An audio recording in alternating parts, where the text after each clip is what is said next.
Ladies and gentlemen, good morning. Bonjour. Salam alaikum.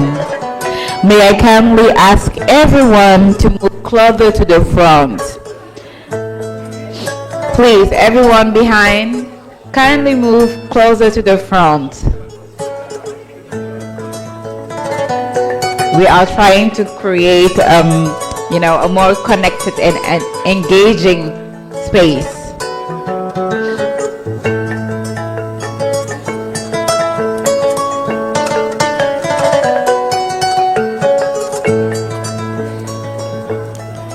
Mesdames et messieurs, je vous invite s'il vous plaît à vous rapprocher des sièges du devant afin qu'on puisse créer un espace beaucoup plus engageant et connecté.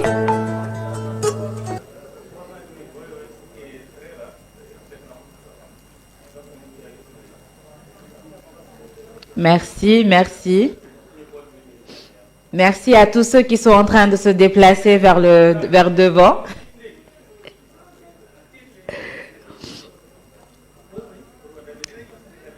Please, everyone, kindly move closer to the front chairs. Countries, what has happened with agricultural transformation? Have we reached our targets? It's well articulated under the Malabo Declaration. So that will then eventually take us through to a summary that will be presented by Dr. Soto. As we do that, like I indicated, I'm just waiting for Commissioner Sako. She has left her file in the room to come back to us and give us. Thank you. I'll ask Chris over there to share with us the videos of yesterday, videos and pictures.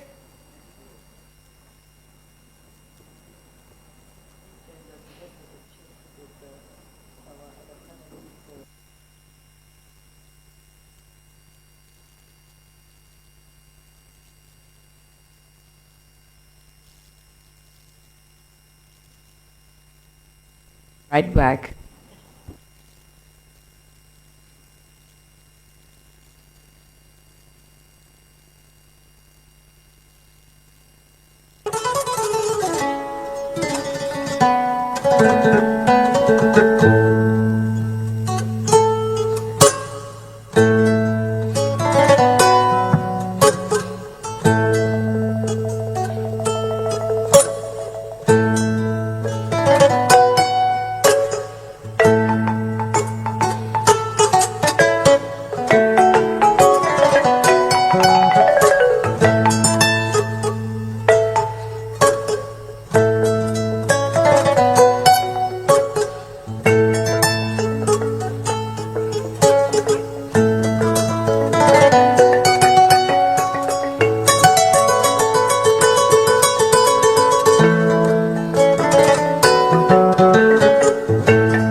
Thank you, Your Excellency, for honoring us with your presence.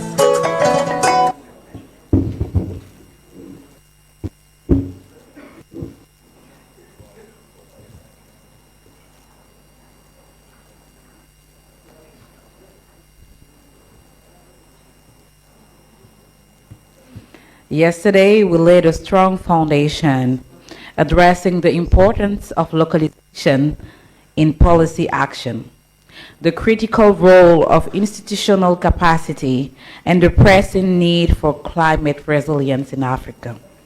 Today, we will continue to build on those insights with a dynamic program designed to inspire collaboration and innovation. I'll hand over to Mrs. Alago. Thank you very much, Madam Moderator. Ladies and gentlemen, dear delegates, let's allow me to please welcome Commissioner Ambassador Josepha Sako to give us her opening remarks for this session.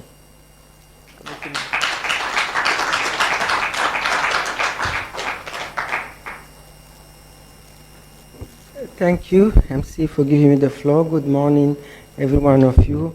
And so it's also my pleasure to be here and share with you our post-CADEP Malabo agenda for the next 10 years. And I would also like to acknowledge the presence of the architect of this really bold and inclusive tool that we have crafted. As MC said it rightly, we are going to the last step of the process. We are going to submit it to our head of state for adoption in January from 9 to 10 in Kampala. So we will come out now with Kampala Declaration. I would have wished to have a Luanda Declaration, but my country was not very happy to host it because we have had Maputo Declaration, Malabo Declaration, now we have Kampala Declaration. But for me, as a commissioner of the entire continent in this thematic of agriculture, whether it is Kampala, whether it's Ghana, whether it's the same, we want a united Africa. All the countries matter. It's not about Luanda or Morocco or Algeria, wherever. It is about a program for Africa. And this program was really, really very inclusive. We did not leave anyone behind. Most of you that are here participated in the 13 working group.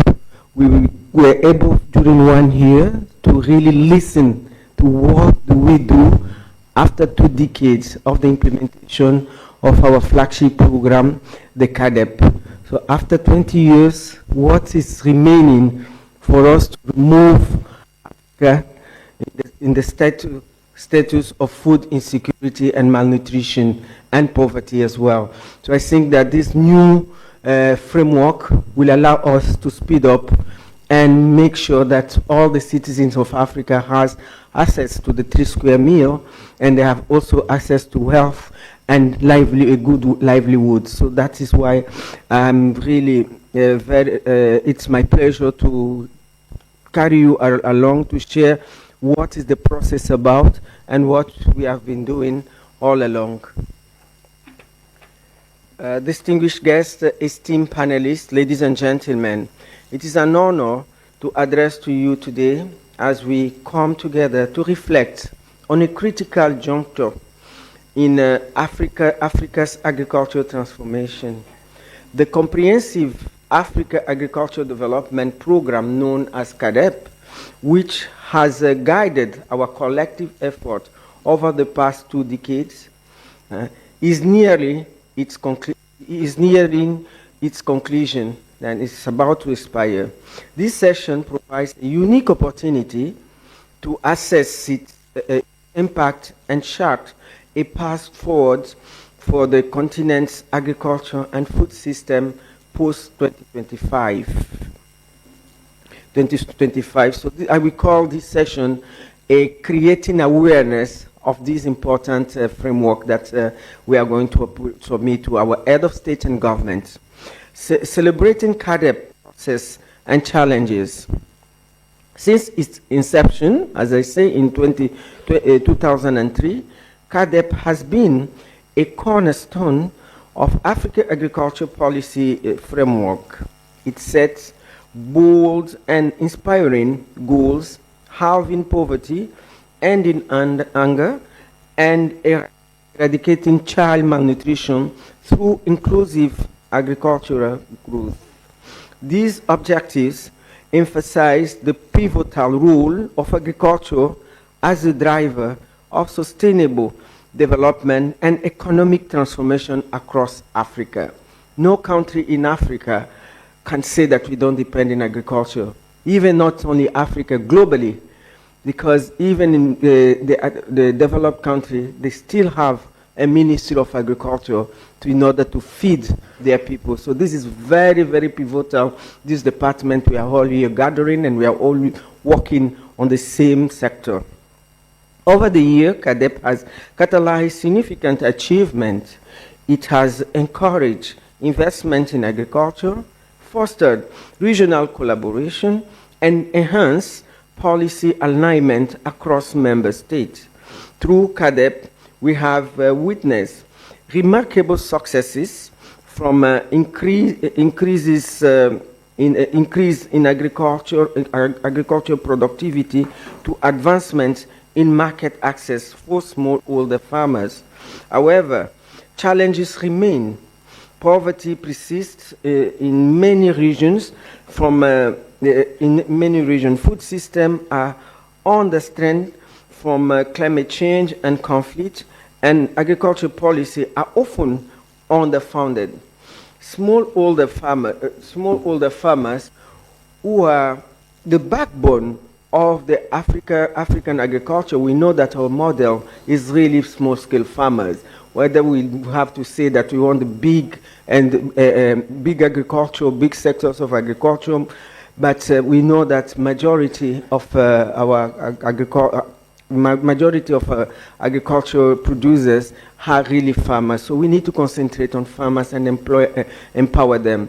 Continue to face a lot of barriers in accessing resources, technology, and markets. These challenges remind us that while progress has been made, much work lies still ahead. If we don't take this issue of small-scale farmers on board, I'm sure we are not going to achieve all the goals we are setting in Agenda 2063 and also our global agenda, the SDG Agenda 2030. The post-25 agriculture agenda, a new horizon. As we approach 2025, we still have only 1 month. There's something, technology. Okay. Thank you. As we approach the 2025, we must ask ourselves, what comes next? How do we build on the foundation laid by CADEP to address emerging challenges and seize new opportunities? The post-2025 agenda must go beyond addressing immediate needs. It must embrace a long-term vision for resilient, inclusive, and sustainable food system capable of feeding a growing population while safeguarding our environment. So we have two challenges. While our population is growing, and we are also the most vulnerable on the impact of the climate change. So those are the two areas where we really have to focus. Make sure that productivity, we have the good productivity to attend the demand of the growing population on the continent, and let us also have resilient program in order to mitigate the impact of climate change. What are the key priorities for this new agenda? This includes ensuring our food systems are equipped to withstand the impact of climate change and environmental degradation. Since yesterday, we've been talking about it. We are going next week in Riyadh to address this one. We hope that COP16 will not be like COP29, because it seems as if those COPs are becoming a tourist area where we go and we pay $4,000 a night and we come out with nothing. This is taxpayers. This is really taxpayers. We are in African Union. It is our member states that pay their subscription for us to come with results. But we go there without no result. We are just spending. We spend a lot on transport, on food. So it's becoming, those cities are becoming touristic, climate touristic area instead of addressing the real problem. So we are now going to Riyadh. We think that it will not be the same because we are just going from one COP to another. This year we have 3 COP. We had 3 COPs. We had a COP in Colombia for biodiversity. Now we are going to have in Riyadh COP16 for desertification, and we had this climate change COP, but there is no result. They keep on promising us. We see Paris, this thing. I think we can even turn the page of Paris Agreement because we didn't see anything. So now they are coming to say Baku's declaration or commitment to 2030. We don't know if we'll still be alive or not, our children. But, I think we need to reflect and rethink about this type of conventions that we've been going from one year to another without any result, without any outcome. Is not changing our life. Instead, they're even telling us that we're discovering gas to go energy transition. Why should we go energy transition when we are discovering gas? Who is going to give us, this is our natural resources. Who is going to compensate for us to shift this transition, to another energy? Who is going, because it requires a lot of investment. Who is going to pay for that? So we have to be more bold. We are not fighting anybody. We are not polluter also. We are not fighting anybody, but it is time for us as a think tanks to sit down and say, Africa, let's stop assisting all this COP. Because we are not the emitter by the way anyway. So whether we go, we don't gain anything. So that is why, we have to really start looking at this problem of COPs. We can have COPs. We had our own COP in Nairobi, the Nairobi Declaration. This is where we have all our common position. We had it last year, the Africa Summit, the Climate Summit. I think that platform is very good for us to solve our own problem, to mobilize our own resources with private sector, everybody, than to go and waste the taxpayers' money to go and do tourism. If we want to do tourism, we have a lot of tourism here in Africa. We have Victoria Falls, and we have all this. So I'm talking my mind because I'm going. I hope the next commissioner will follow my dynamics, because enough is enough. Yeah. So the second priority for us is leveraging technology to improve productivity, streamline value chain, and empower farmers with real-time information and tools. It is good that our farmers should have really knowledgeable and actionable tools for them to be able to do, to perform better in agriculture. Yesterday we launched the farmer soil, farmer know your soil. So this is a very important tool. Those type of knowledge we need to really, emphasize it and go with those initiatives, because this is African needs. Strengthening policy and increasing investment to unlock the potential of agriculture as a driver of economic growth. We know that we have this carbon market. Let us also think, how can we sell our ton of carbon, 1 ton of carbon in Africa? They're paying us $5 to $8. But elsewhere, the other regions of globally, they're paying them $35, $50. Why is our ton of carbon so low?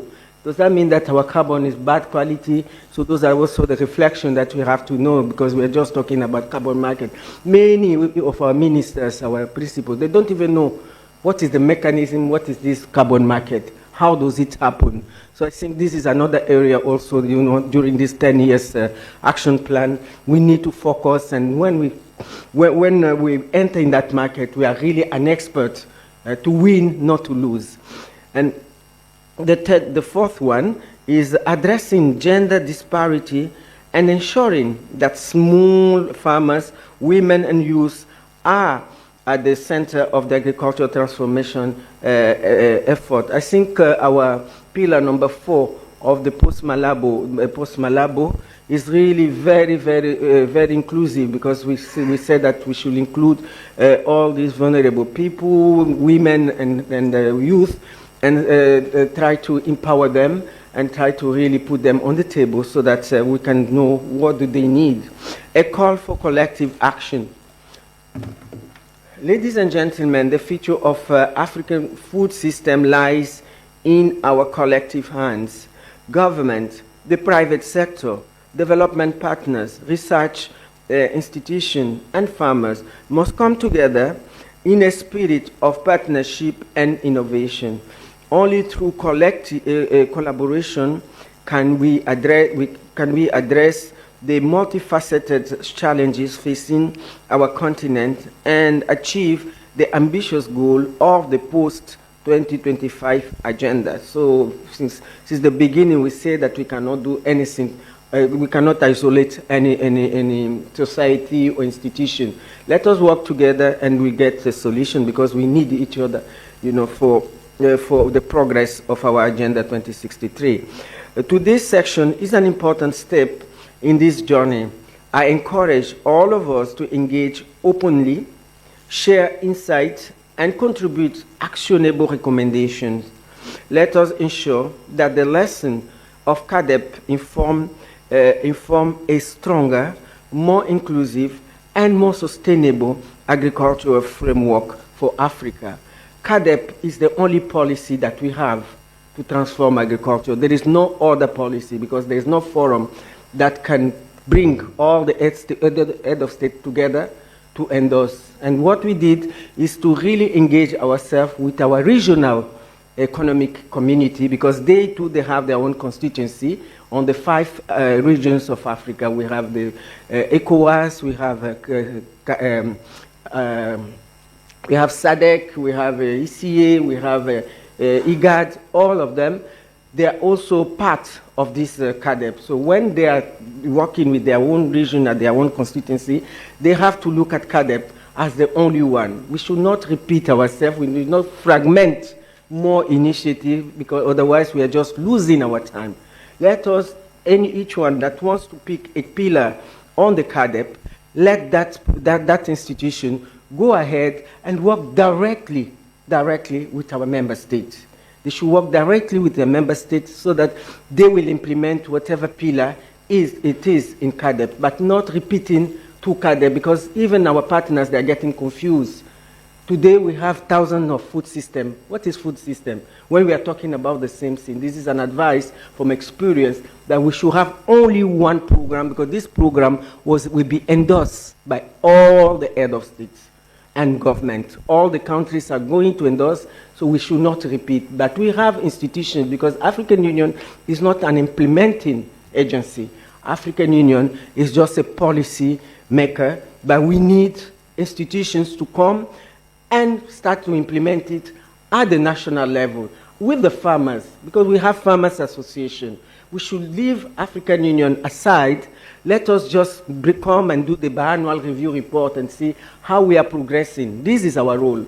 But the role of implementation, all the African institutions, they are free to go and start working from this milestone program that we are going to present on the 9 and 11. If anybody wants to bring another initiative, it will not work this time. Because even the partners, I was in the G7, they invited me to go and present the CADEP, the post-Malabo, the 2025 post-Malabo CADEP agenda. And I presented it in the agricultural group of the G7. Those are the people that really help us to mobilize, assist us with funding our activities. They have recognized the importance of CADEP. Maybe Malabo, we did not do it right. That's why I commend my brother Bajan that is here. I think we did, together with all the stakeholders here, we did a very, very comprehensive job. And I really want to leave this tool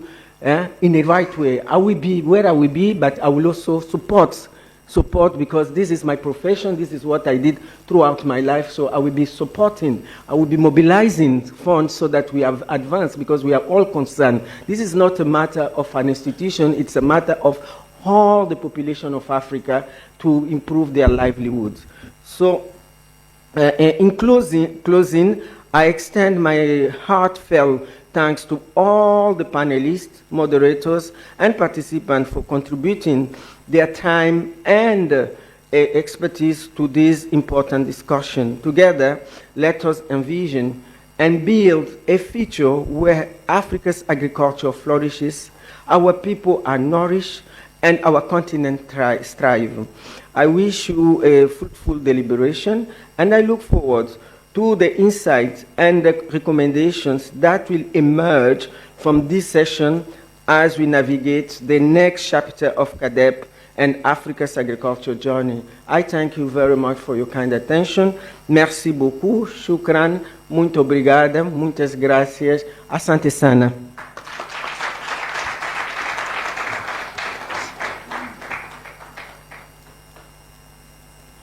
Many thanks, Commissioner Joseph Asako. I think you have all heard it. Where we are, Africa's vision is being led by the African Union.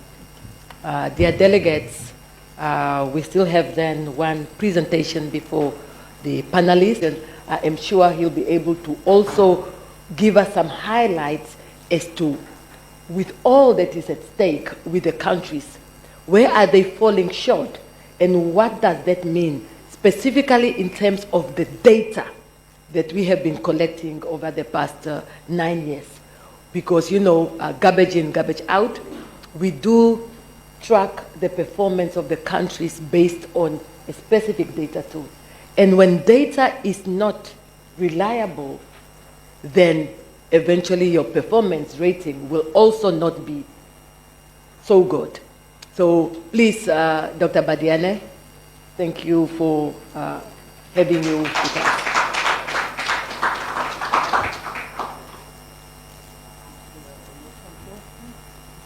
Okay. Thank you very much, Madam Moderator. Thank you, Ambassador Sako. It's a pleasure to see you again. I want to know how we're going to be dealing with the presentation. Do you have a remote control for me, or is somebody going to use it? Okay, while it's coming, let me just say it's a pleasure for me to be here to recognize and greet Ambassador Sako for her leadership at the African Union Commission, not just during the implementation of Malabo, but working very hard to make sure that she will leave behind one of the strongest, most inclusive CADEP strategies for us. So thank you for that. It's, of course, a pleasure also to be here to join ANAPRI, my friend Anthony and the board members here, I think Richard Makandawire. But the highlight for me is to meet Professor Obare after almost 40 years since college. So it's really a pleasure seeing you here again. So thank you. I'll be talking about CADEP as really a sort of institutional innovations for transforming our food systems in Africa, what we've achieved and what are the lessons for the next decade. Okay, so let's first look at what African countries and other countries have struggled with for a long time. Whether it's in Africa or in the North, we are always trying to find the right place where to be as we try to develop economies in the long run. Are we going all the way government-led, or are we also creating space for the private sector? Is it the public sector? Is it markets? We have had that tension since the 60s, and most countries have it. You look at the European Union Common Agricultural Policy, or you look at the US, you have the same tensions here. But also what we have more than the others is, where are we? Are we focusing more on agriculture, more on industry? Is it more the urban sector? Is it more the rural space? Our governments deal with that every day. And that has influenced how we've done policy in the past. And I'm saying this because I want to go where CADEP is right now. You look at the history of African countries. In the 50s and 60s, there's a very heavy understanding in the profession as well as in practice that industry-led growth is going to take us where we want to be. We jumped from there all the way to the 70s, and we're talking about basic needs and rural development, a huge shift. Then it came all the way down in the 90s and 80s, but market-led growth. You remember the structural adjustment, the World Bank and IMF and so on. Then it moved in that same decade towards poverty reduction strategies because we just couldn't see any progress going. Then CADEP came in the early 2000s. What is remarkable about this is not just that Africa could never focus on a continuous agenda. It's been shifting every decade, and within the decades, there are various sub-themes, all developed outside of Africa, brought into Africa, and didn't allow us to have the kind of continuity and the kind of focus that we needed. In the 2000s, with the beginning of CADEP, that's when Africa started for the first time to have a continuous, consistent agenda that is rooted in the realities of the continent and that was driven over these very, very many years. And I think that made a huge difference for the continent, as you will see. If you were to see how China handled this, we don't have enough time to do it. It was a very smooth transition. China never went back, up, down, left, right, and so on and so forth. And that has delayed us for a long time. This green circle is where we are now, agriculture-led, focus on growth and poverty reduction, and we've driven that, actually in a very consistent way. The way the agenda was put together, it has shared principles, ownership and leadership by the African countries, which is very different. Madam Commissioner was talking about the G7 back in 2004-05 in the G8, but certainly from the 2008 summit must have been in L'Aquila, they started talking about country-owned and country-led, which was a huge change in the way African agenda is being led. So one of the biggest innovation is about mutual accountability. Evidence-based, how you drive, you measure, and you track. Again, because we had that luxury to focus, to develop something that is consistent and drive it. We had a very clear strategic direction, and this is all about CAADP, agriculture-led growth, evidence-based policies, and then setting common goals and targets for the entire continent, allow countries and all stakeholders to work toward that. Okay? So you have the Maputo commitments, the Malabo, and hopefully now, soon the Kampala commitments. Another thing that is really good about CAADP, is the fact that it has been a gradual process. In Maputo, it's very simple.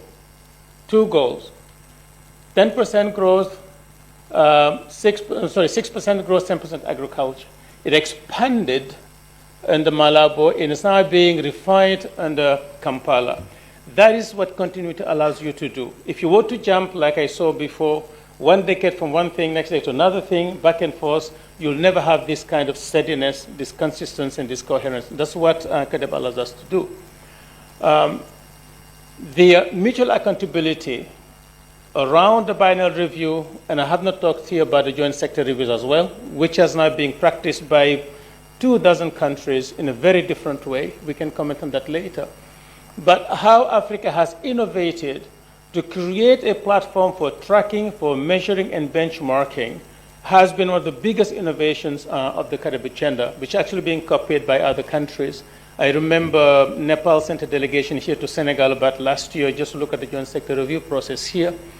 So you've seen the process in terms of the parameters that are being tracked in excess of 500 to allow us to be aware of what's happening in the different countries. So let me now, this was a very quick overview, but 2 things are salient here.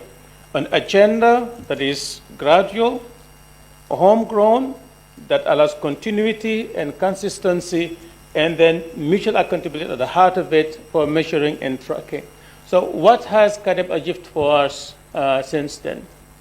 We are often fixated on the 10% share. But if you look at the absolute value, constant dollar terms, of investment in agriculture, it has gone up tremendously, almost doubling, and this is just stopping in the year 2021. So quite a large share of annual investment in agriculture. The share has not grown much because a lot is being spent on infrastructure, education, and health. But absolute, countries have done quite a lot of efforts in raising agricultural expenditure. This graph I really love. I was sitting in a board meeting and a colleague of mine came and then touched me and said, Usman, look at this table. Africa is beating everybody in terms of productivity. We never had anything like that. Okay? This graph, the red line, is the fastest growing agricultural value added growth rate in the world, faster than any region. People say, well, that's from a very small base. You go 2 decades earlier, that red line was at the bottom from even a very much smaller base. So what's happening is that there's vigor, there is vitality in the African system. Not where we want to be, but I've never had anything like this prior to CAADP, where African agriculture is growing faster than any region in the world. In terms of land productivity, Madam Ambassador referred to that, and in terms of labor productivity, the curves are again up. We didn't have that prior to CADEP. So things have changed in a positive way and in a powerful way, and therefore giving us more courage to continue with the Kampala agenda on these roads. We have a lot to do, but we can get to that. So how do we deepen this agenda, and what should be future core priorities? Here is the new strategy that Madam Commissioner referred to with the 6 different priority areas. I will not be able to go through each and every one of them, but I'll select 2 to talk about them. The first, Area 1 and Area 5. And in Area 5, I will not talk much about climate resilience, but community resilience, which you often forget. We all are fixated on climate resilience, but there's a lot to be done also for community resilience, which is actually the ultimate resilience. Looking at intensifying sustainable food production, agro-industries, and trade, we need to take cognizance of the fact that our food system, agri-food value chains are different today than they have been just 10 years ago. And it is within that reality that we have to root our strategies.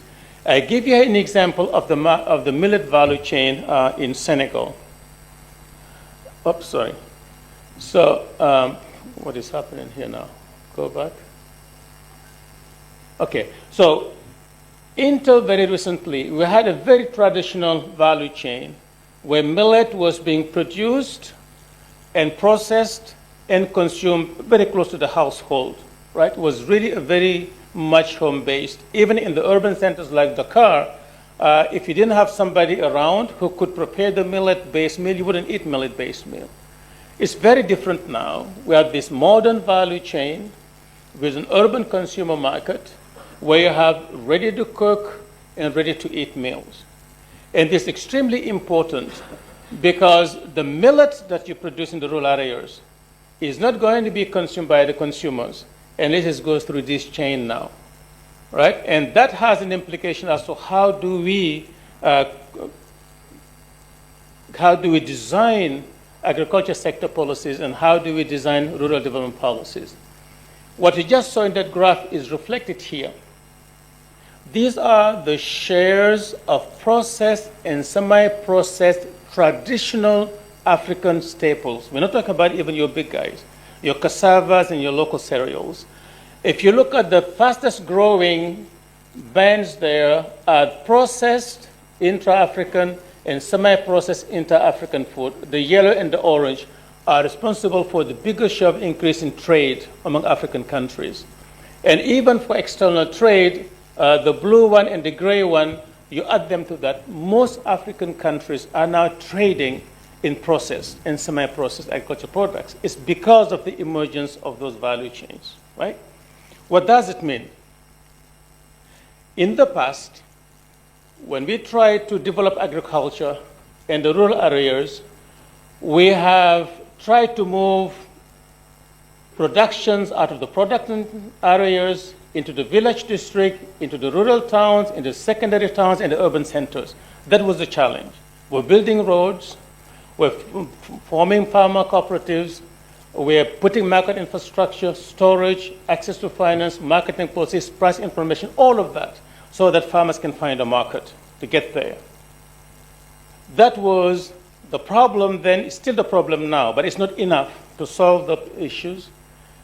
Now in the transforming value chains, the boundaries to market, the distance is no longer physical. You no longer have to get transport to get the things out, but you have to move up a product sophistication stage. You have to go from a raw product to a improved packaging, to processed, to ready to eat, to ready to cook, and so on. That's what the millet had to do.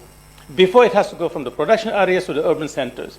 Today, it has to go up this ladder, in addition to trying to reach the urban center. It's a completely different solution that we need here, and we cannot forget that, and this is going to be very important.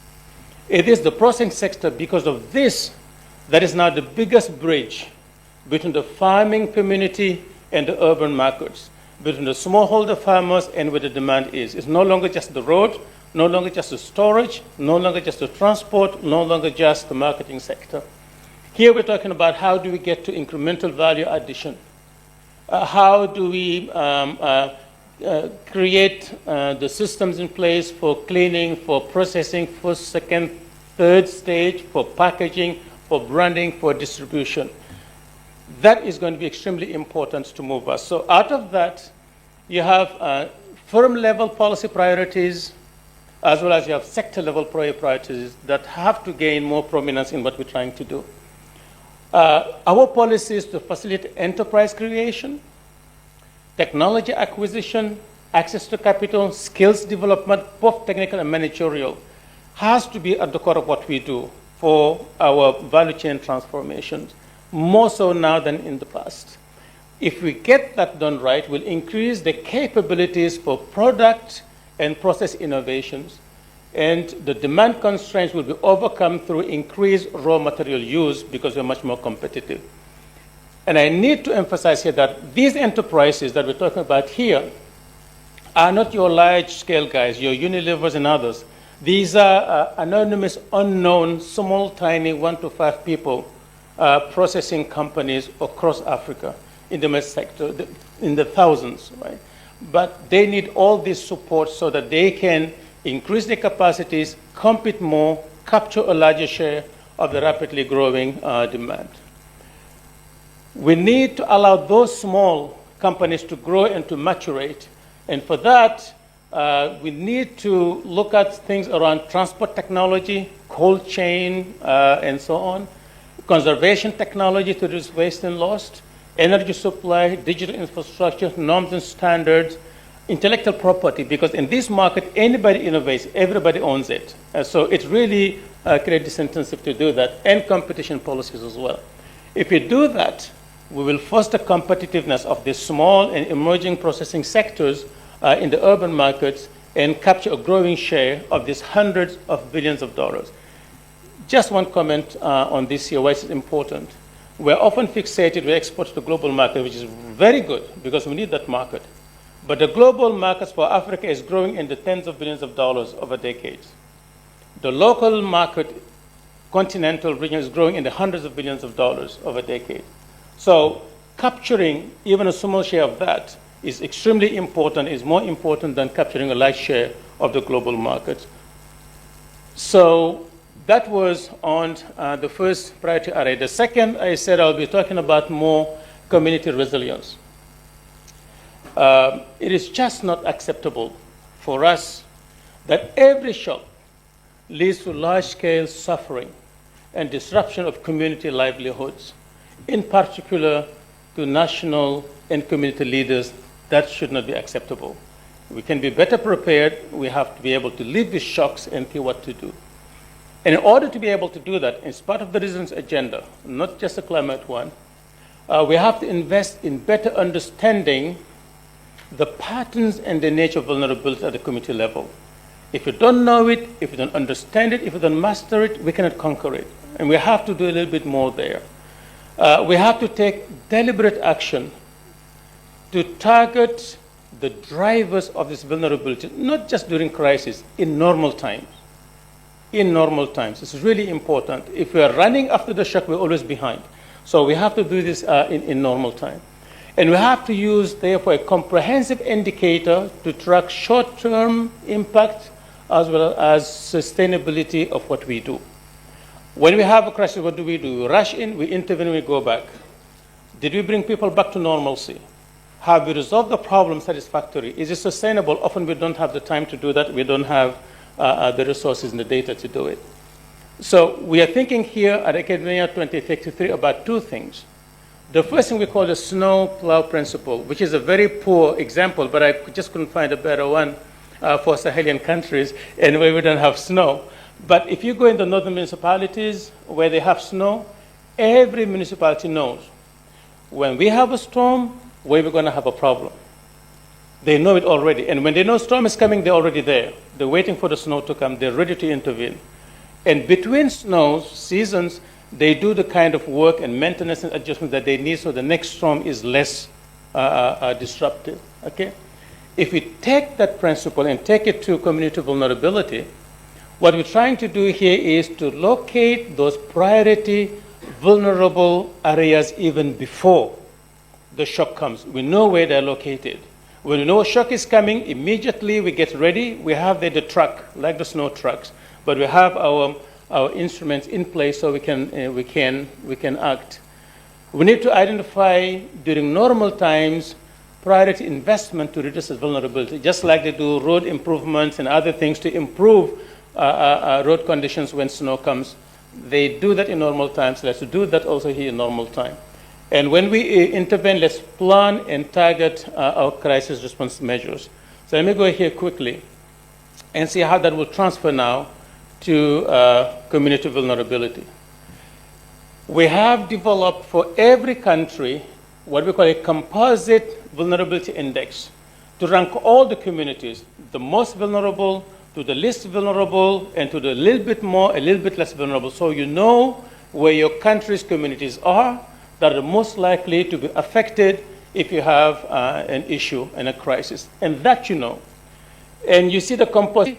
Is it poverty? Is it nutritional status? Is it access to health services? Is it access to infrastructure? Is it prevalence of chronic disease? You know all these different things. And during normal time, you work on that. If it's chronic diseases, how do I deal with that in the most vulnerable communities during normal times to increase the shock absorption capacity? That's how we make sure that the next shock is not going to be very disruptive and it's not going to lead to large-scale suffering. Right? So we need to do this and understand that. Then the next principle here is the fever thermometer principle. It's just, again, here to have an illustration of what the thinking is. Not because everybody in my family is in health. My wife, my sister-in-law, my daughters are all in the health areas. But when you go to an emergency room and a patient comes in, whether they fell from a tree or indigestions, heart attack, whatever it is, the first thing they do is to take the vital signs. Blood pressure, temperature and things like that, right? Because they know those two indicators give you a comprehensive understanding of the status of the body. So can we get to a comprehensive indicator of the livelihood status of a community? And they just zero in on that, like the nurses in the nurses stations do when you deliver patients. They're coming every time and checking, how's the blood pressure, how's the temperature, how's the blood pressure, while you're treating, no matter what the thing is, because it gives you an idea that the patient is recovering. So if you want to do this, we have to have a good indicator, and here we're proposing a community nutrient adequacy indicator, like the blood pressure or the temperature. If you go to a community, if they are poor, it shows in nutrient adequacy. If they have a high prevalence of chronic diseases, it shows. If they have poor access to services, it shows. If they are in a marginal environment, it shows. If they are isolated, it shows. So it's really the closest indicator to blood pressure and fever temperature when it comes to measuring the status of a community. So if we have that, then we have to monitor those changes as we have shocks and in normal times, evaluate policies in terms of the impact on nutrient intake, not just in times of crisis.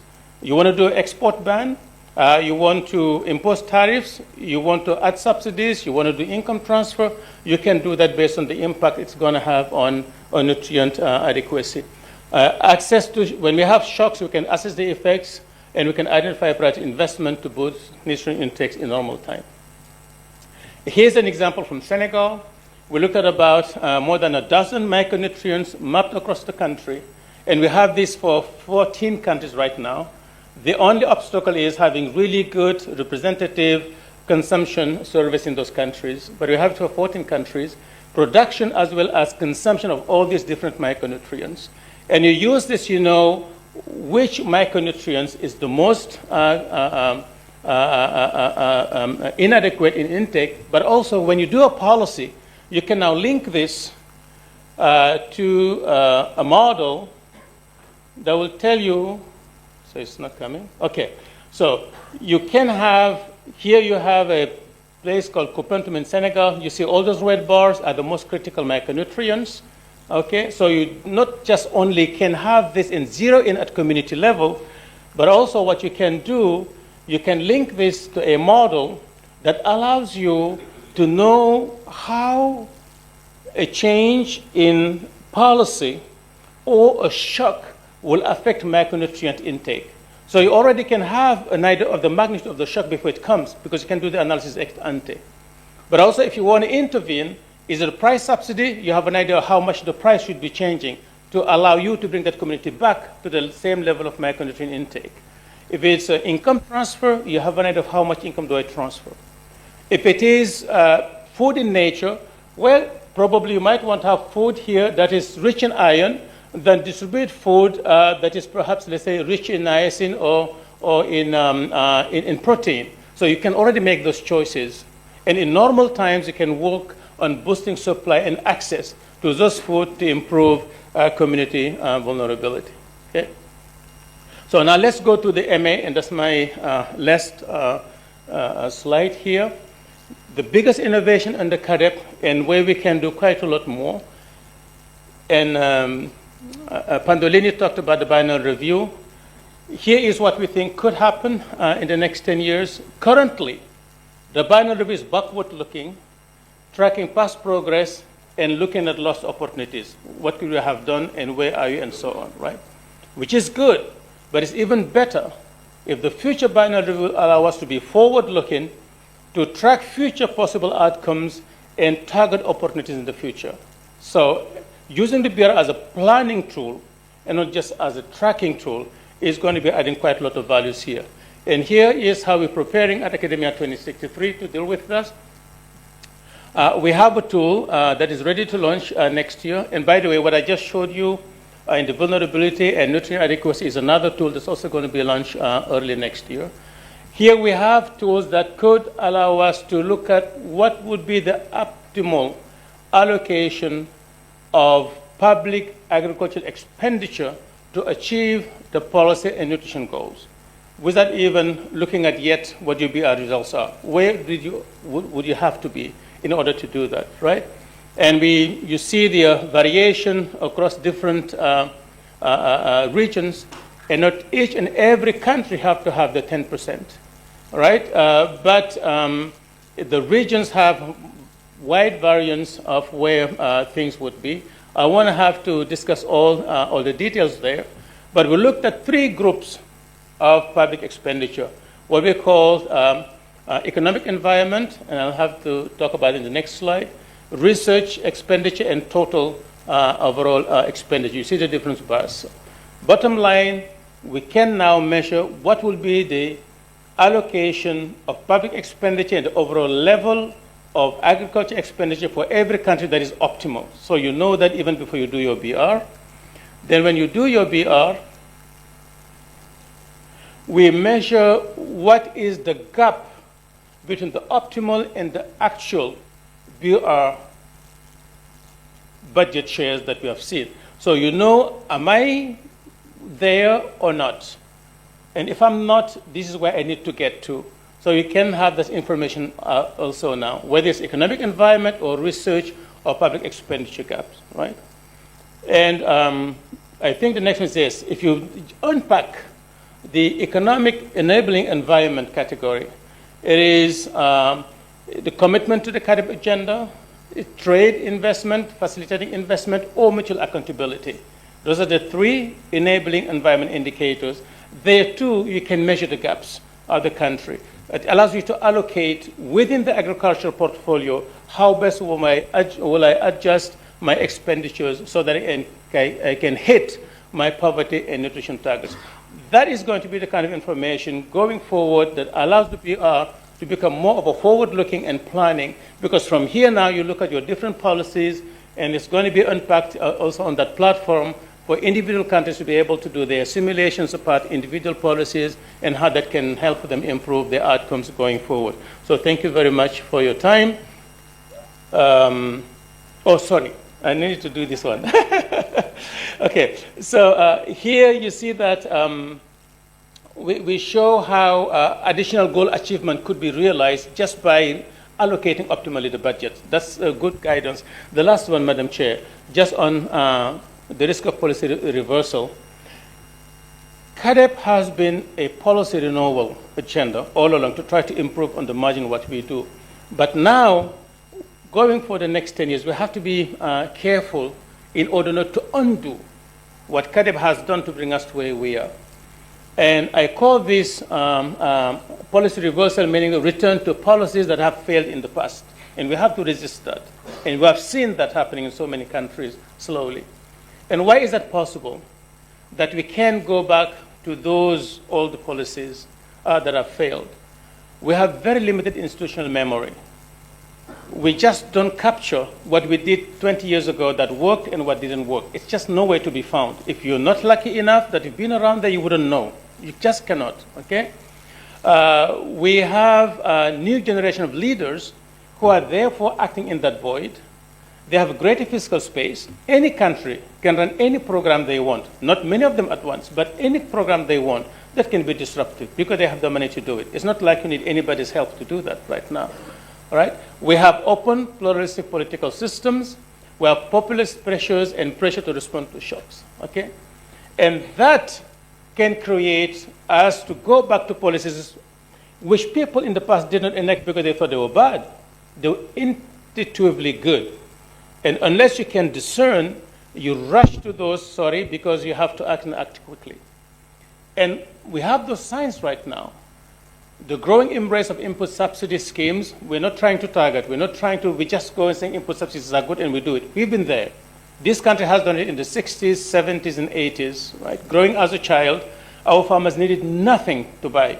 From pesticides to herbicides to grains, even the packing bag was coming from the government. So it's not yes or no, but how you do it, but we're just rushing to it. The frequency of export prohibition just last week from Niger and other countries, and even Benin and others. Price controls for rising numbers of products. In this country, we're talking about controlling prices just before the elections, setting up almost a brigade, and I grew up with that in the 70s. It didn't help, right? So we're planning for agencies to monitor traders, the rising debt burden, the recent decline in public expenditures in agriculture. They're just mistakes that are out there, and we have to pay attention to that. Here's an example. I will not spend a lot of time on it. What used to happen in Africa, and I remember in Nigeria, I talked about in Kenya, a time when it was illegal to carry a bag of maize across the district line. And a young lady comes, no, that doesn't exist. I said, yes, ma'am, it did exist. And it did exist in Kenya. In Malawi, only ADMARC could trade. In Mali, it was illegal for a private operator to be involved in cereals. So it's not like those things didn't happen before. They didn't help us, but we need to know that. Okay, we have to avoid it. We have here worked so hard to bring our debt burden down from the 80s all the way to the early 2000s, which created this fiscal space for us to invest in agriculture, infrastructure, and education. It's going up again. So we have to be very careful about that. Here, inflation, we brought down aggressively, allow people to have a real income. Look, it's going up again. So there are signs out there that we have to be very careful about and do that. And this was the result, and this is where I'm going to be stopping now, Madam Moderator. This graph we did several years ago, just showing how those bad policies in the past have stunted the agricultural sector. Everywhere the blue rectangle is what should have been the size of the agricultural sector in the economy based on where it was in terms of development. The red circle is where it was actually. So for most countries, all those bad policies have stunted agriculture. That's why you go across the continent, you find few countries where agriculture is more than 20% share of the GDP because we lost a lot of steam. So those same policies will produce the same results. So we have to be very careful about that. And thank you, Madam Chair, and sorry for being a little bit too long. Merci. Thank you so very much, Dr. Badiane. I think we have heard it all from the researcher himself, not only as to where did we fall short, but really, really providing us the deep details as to why that has happened. With this, we are not doing so well with our time. I will therefore immediately call up and of course opportunities and how they have been implementing that under the opportunities and how they have been implementing that under the under ROPA. Online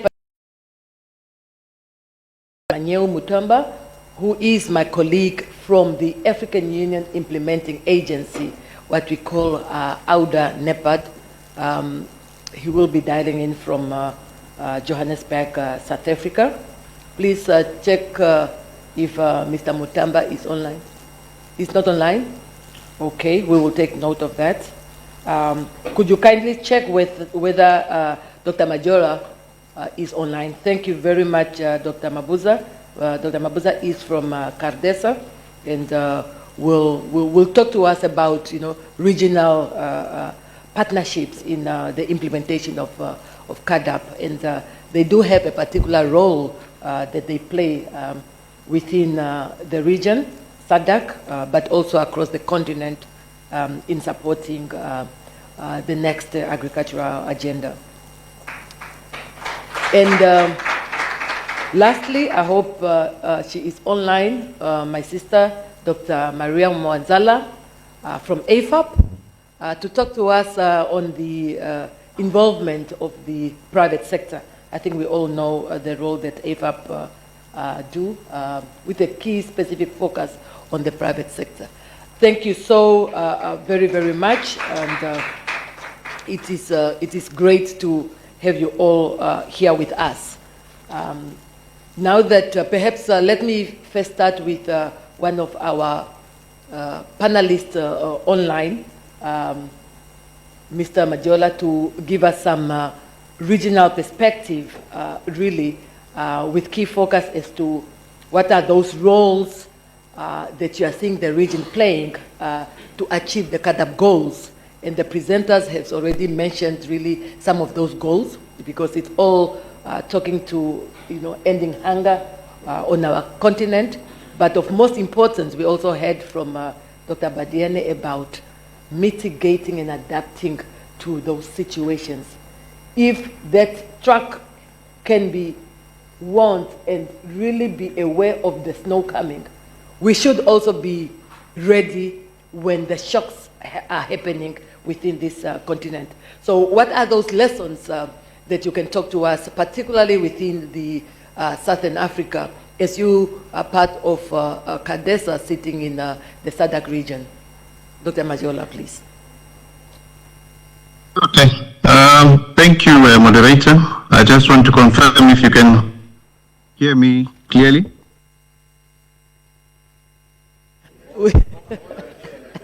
We can surely hear you very well. Okay, thank you. No, I just want to thank Dr. Usman for a brilliant presentation that he has given, and to reflect on the presentation, also connecting to what we are doing as CADESA. One can maybe begin by saying that CADESA, under this initiative, is working very closely with the SADC Secretariat.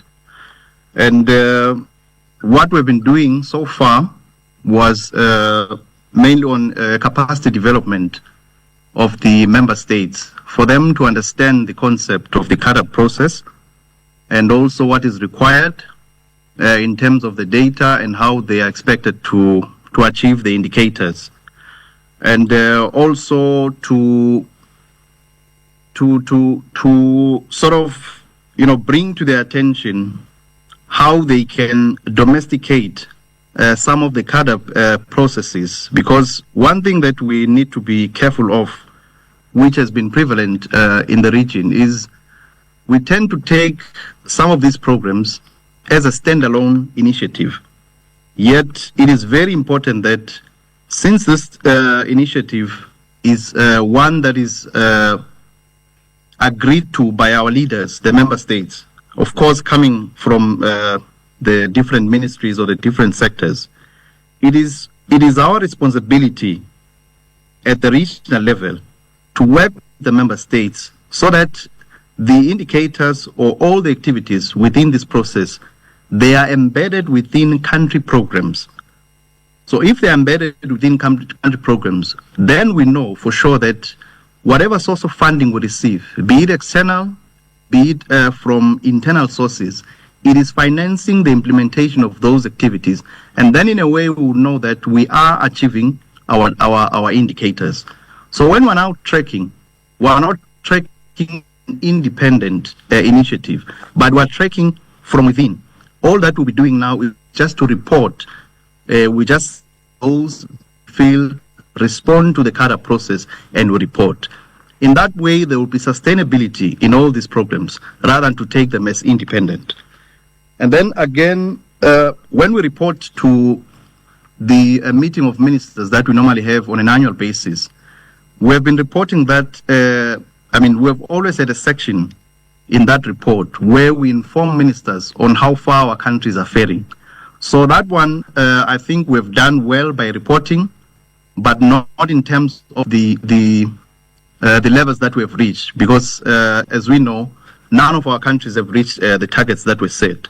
So it's a matter now of improving, as I've made an example with what I indicated initially. So that kind of platform where we report, it has to be there.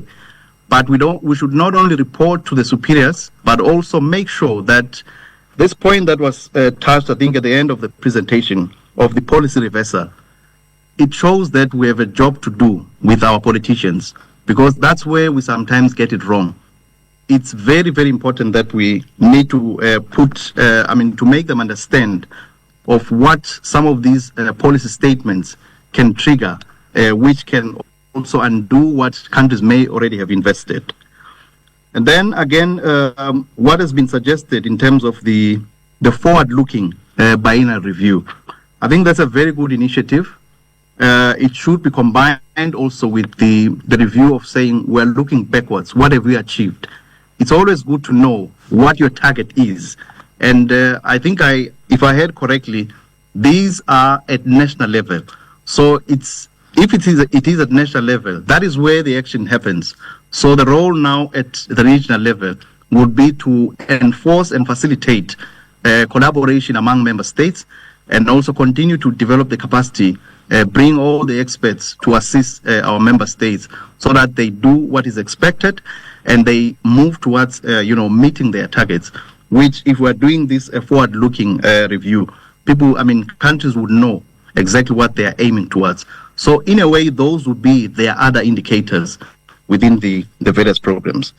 But otherwise, I think all the collaborations that CADESA has established under this process, for instance, with ANAPRI, with the AU, AUDA NEPAD, and the SADC Secretariat itself.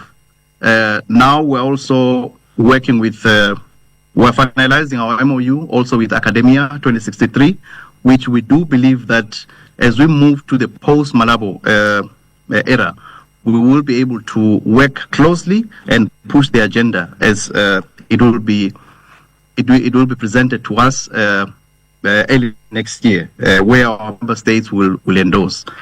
Another point that I want to mention, the issue of drivers. What I feel is an innovation here is these are not just national drivers. They are drivers that are being looked at through a community lens, because that is where we know that our people are. So if we drill down to communities, it sort of disaggregates whatever indicators that we're looking at, rather than lumping them at national level, but breaking them to the community level. I'm sure in future we'll go down to see at what level beyond the community level we can go down to. One thing that I would want to also bring up is there are also drivers that are being promoted by FAO, looking at the food systems resilience. I don't know to what extent these ones reflect what FAO has already done, just so to avoid doing things in silos without reflecting on what is already there. I may not know who came first, but under Food Systems Resilience Program, we have been introduced to these ones by FAO. So I think for us at regional level, before we drill down to countries, when we look at some of these drivers, we will need to make sure that in as much as we want these drivers to be at country level, they are not confusing to the countries. We need something that is concrete. We take the best and we also include those that are country specific when we're talking of drivers towards a variability index, as well as the food systems resilience. I think I can stop there, moderator, for now. And if there's any question or point that you may want me to expand on, I can come back. I thank you. Yes, thank you so very much. And yes, I would like you to please still keep on. I think in the next 30 minutes, we should be done with our session. And we do have a short slot of 2 or 3 questions before we close off. So it will be good for you to hang on. And most importantly, we might want you to touch base a little bit really on what is that you see the region, probably even the SADC Secretariat, will be doing to contribute to the post 2025 agenda. I would want to move on immediately to Ms. Shidikwa, because you have talked about the regional, and we have somebody, of course, at the national government level. I am fully aware that Namibia, I think even just a week or two, you just finalized, and I hope that I think your cabinet have just endorsed your new agricultural framework, yeah, for the next 20 years. It would be good as to give some highlights as to how Namibia as a country really has reflected, the priorities of the next agenda. But of course, also of importance, you may also talk to how the country has done in terms of implementing CAADP, perhaps even specific challenges that you have seen, hoping that those challenges are now being addressed in the new strategy that you have just completed. Ms. Shidika, please. Okay, thank you so much, Ms. Elago. Maybe before I start with that, I need to thank ANAPRI for inviting me here today to this conference. It's actually my very first time attending such a conference, and I would also want to thank all the partners that have made it so possible for us to be here. So I'm happy and I'm glad to be here. Okay, coming back to the question, Namibia just recently launched its National Agriculture Investment Plan, and is domestically known as Strategy for the Transformation of the Agri-Food Sector. So I believe this strategy is very inclusive because it has taken an approach of sustainable development. We have 4 pillars, of which one is to increase production, productivity, and agribusiness. The second one has to talk about food security and nutrition, as well as human capacity. Yesterday we have spoken about human resources within Policy Research Institute. So it's kind of already taken care of us in our pillar 2, but yeah. And then the third one talks about sustainable resource management. We even talk about the soil management issues. We are talking about, yesterday we spoke of degradation of African soil. So because what we have learned, for instance, in Namibia, we are using old regulatory framework. Like the Soil Conservation Act is of 1969. You can imagine, over 50 years. So we are advocating for regulatory framework in pillar number 4. So hence, perhaps this outdated regulatory framework will be reviewed as we go forward with the implementation of this new strategy. If I may come to the other point where you ask about how we have been implementing CAADP processes in Namibia, Namibia all along has prioritized agriculture into its national development plan from NDP 2, 3, 4, even the one that just ended. And we have a national agriculture policy that was developed in 2015. Hence, we were able to report on a biannual basis because we have, despite that we just launched the start like on 6 November 2024, it's not like we haven't been doing anything. We have been reporting, we have been implementing with those existing policy measures. What are some of the challenges now? We have observed country for like in 2012, 13, 15, 16, 18, 19, we declared drought. So that has a negative impact on our production. So these are some of the challenges, climate change. And in this conference, we spoke about it yesterday. I hope going forward we'll be assisted as a country. Also, another challenge is on private sector engagement. Principles is to talk about joint efforts, public-private, but it appears that we have observed little engagement from the private sector.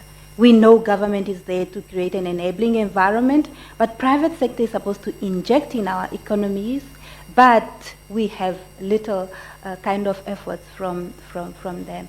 And also another challenge, it has to do with data collection. Data is not captured at a central point. I would want to talk about, for instance, public spending, the 10% as per the CAADP requirements. Mostly what has been reported is basically what the Ministry of Agriculture, Water and Rent Reform is allocated. But in Namibia, we have institutions. For instance, the Department of Correctional Service. They have farms, they produce, and even sometimes when they have surpluses, they supply within the domestic economy. But this public expenditure lies within that department. So the point I'm trying to make here is to say we don't have data captured at a central point, though we have agricultural activities happening here and there. It's not recorded, like it's not consolidated. As such, you would find what is recorded is mostly from the ministry that is responsible for agriculture. That is Ministry of Agriculture, Water and Land Reform. I think I've tried. Thank you.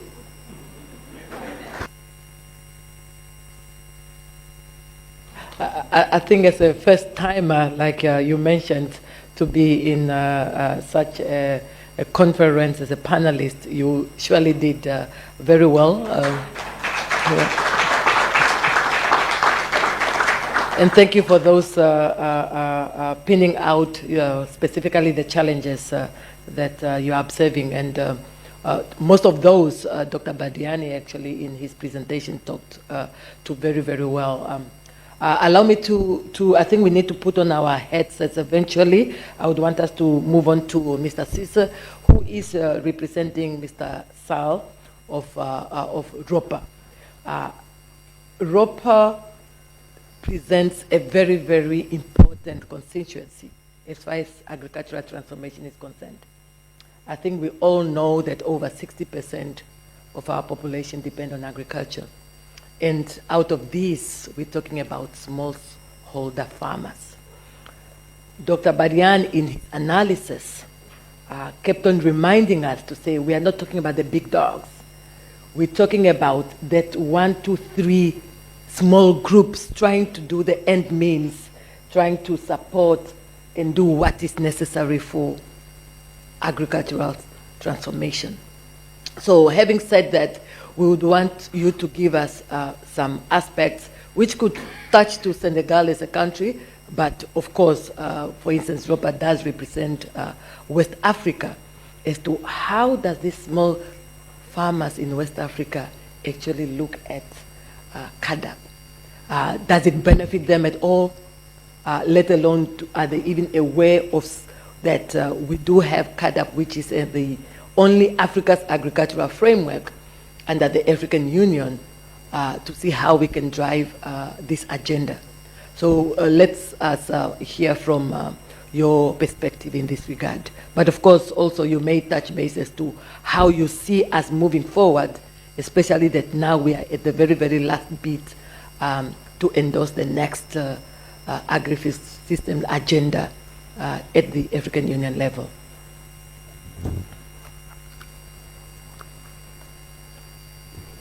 Merci beaucoup, madame, et bonjour à tous.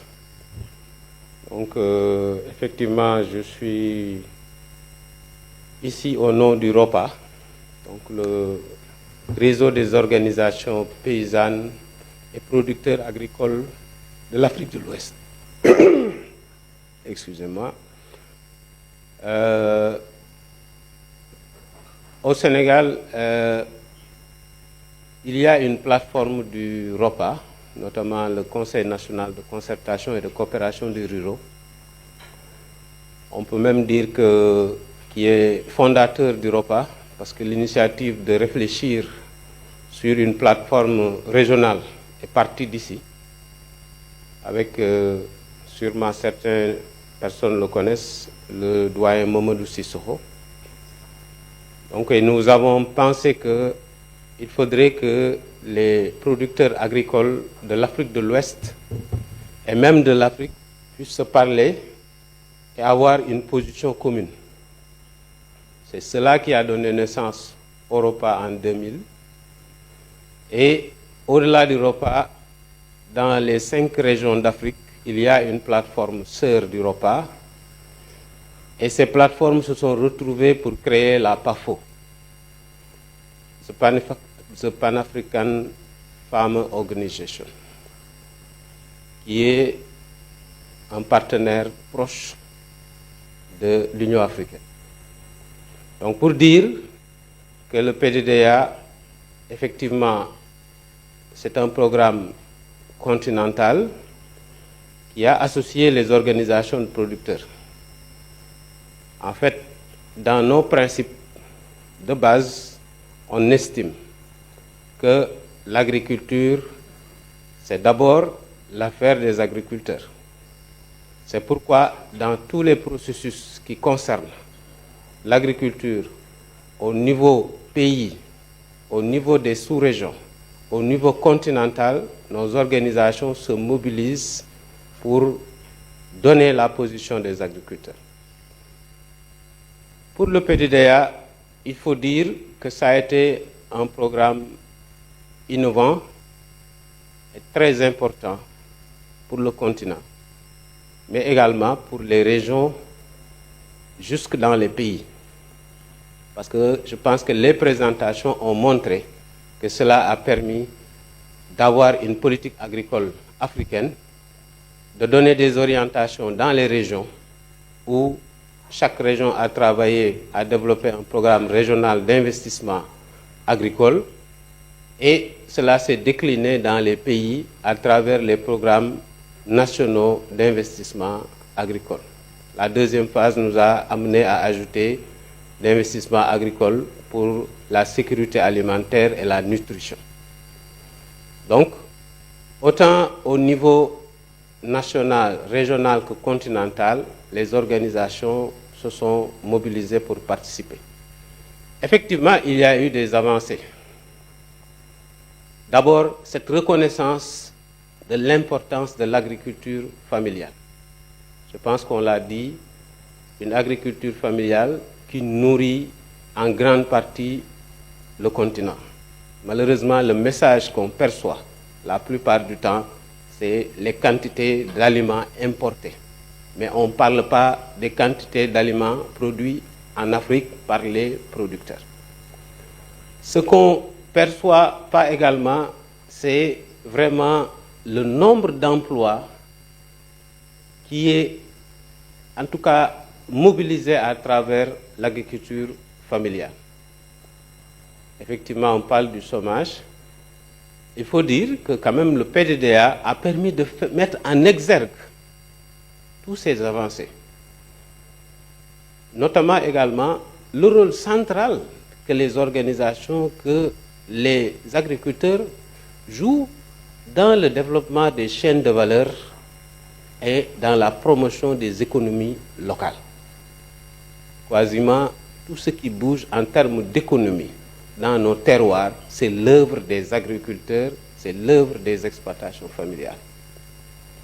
Pour l'essentiel, même les industries qui prospèrent en milieu rural sont alimentées par ces exploitations familiales. Donc pour dire que c'est un rôle central que le PDDA a permis de mettre en exergue, mais néanmoins quand même, il faut dire qu'il y a encore des défis majeurs sur lesquels cette deuxième génération de PDDA, je ne sais pas comment on va l'appeler, devrait pouvoir prendre en charge. Effectivement, il y a cette reconnaissance, mais elle est encore insuffisante. Malheureusement, quand on parle d'agriculture, la plupart du temps, on fait focus sur l'activité et très peu sur l'acteur. Je pense qu'il faudrait qu'on réoriente notre approche vers le développement humain, parce que tout est centré sur l'acteur, la personne. La finalité de notre intervention, c'est le bien-être des personnes. Et tout ce qu'on fait doit concourir vers ce bien-être. Le défi majeur qu'on a dans notre continent, les agriculteurs ne sont pas suffisamment reconnus. Et ça, c'est une injustice. Et quand je parle de reconnaissance, je parle de reconnaissance en tant que profession. Aujourd'hui, on identifie facilement dans nos pays qui est éducateur, qui est enseignant, qui est dans le métier de la santé, mais n'importe qui peut être agriculteur, et même l'enseignant qui est dans un village, il est enseignant, il est agriculteur, et quand il y a des politiques d'accompagnement des agriculteurs, l'enseignant peut accéder au même titre que l'agriculteur aux subventions de l'État, aux avantages, aux accompagnements que l'État fait. Je pense qu'il y a un statut qu'il faut donner à l'agriculteur. Il est important que dans nos pays, on travaille à cette reconnaissance qui permet de donner un statut aux agriculteurs et qui permet également de leur offrir l'accompagnement nécessaire comme ça se fait dans les autres métiers. Quand je parle d'accompagnement, je parle surtout de protection sociale. On met la personne humaine au cœur de notre intervention avant de penser aux autres actions qui viendront l'accompagner. Je parle même de protection sociale, et cette protection sociale, au-delà de la santé, c'est la protection également de l'accès qui lui permet, des accès qui lui permettent de faire correctement son travail. Je commencerai par dire la question de l'accès au foncier. Dans beaucoup de notre pays, les paysans n'ont pas de droit reconnu qui leur permet d'être à l'aise et de pouvoir même travailler dans... En tout cas, on parle beaucoup d'agroécologie, on parle beaucoup de résilience, mais si il n'est pas évident qu'on a une... Les financements sont encore développés. On a des taux de 2%, etc. Alors que ailleurs, en tout cas dans nos pays, on est à 10%, 15%, et même malheureusement le système financier décentralisé fait des taux de 18%, 20%. Et dans ces conditions, comment on peut arriver à des activités quand même qui sont rentables pour garantir le bien-être?